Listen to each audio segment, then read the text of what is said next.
بسم اللہ الرحمن الرحیم۔ ایک آدمی اور ایک عورت ایسی ہے جس کے پاس سونے کا پورا نصاب یعنی 7.5 تولہ سونا بھی نہیں ہے اور چاندی کا نصاب 52.5 تولہ چاندی بھی نہیں ہے، کچھ سونا اور کچھ چاندی ہے، تو وہ آدمی عورت کیا کریں زکوٰۃ نکالنے کے اندر؟ مسئلہ یہ ہے کہ اگر کسی کے پاس نہ پورا سونے کا نصاب ہے نہ پورا چاندی کا نصاب ہے، یعنی نہ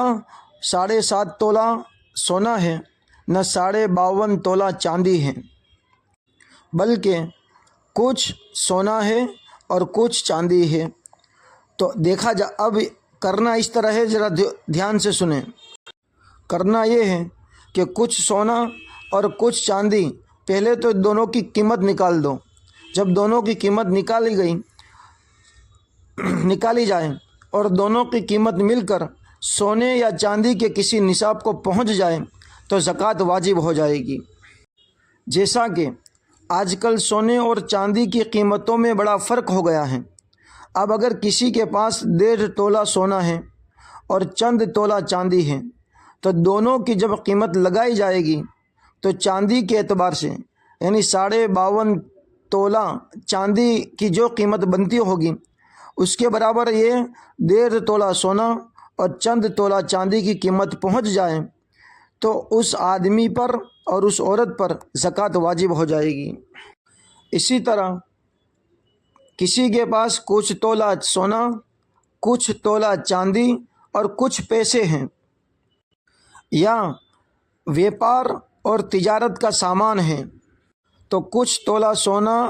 کچھ تولہ چاندی، کچھ روپیہ یا تجارت اور ویپار کا سامان کی قیمت نکالی جائے گی اور سب کی قیمت ملا کر 52.5 تولہ چاندی کے قیمت کے برابر ہو جائیں تو اس آدمی پر بھی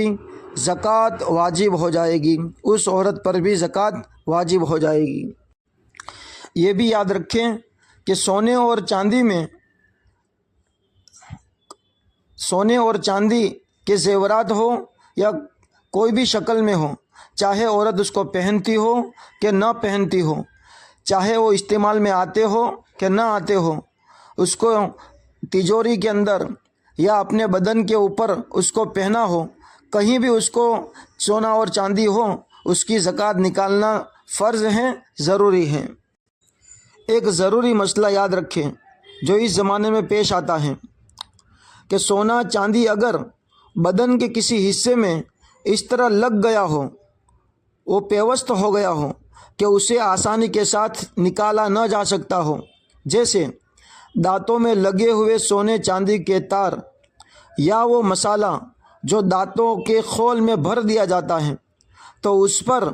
شریعت کے اندر زکوٰۃ اس دانت کے اندر لگے ہوئے سونے اور چاندی کا تار، اس کے اوپر زکوٰۃ واجب نہیں ہوگی۔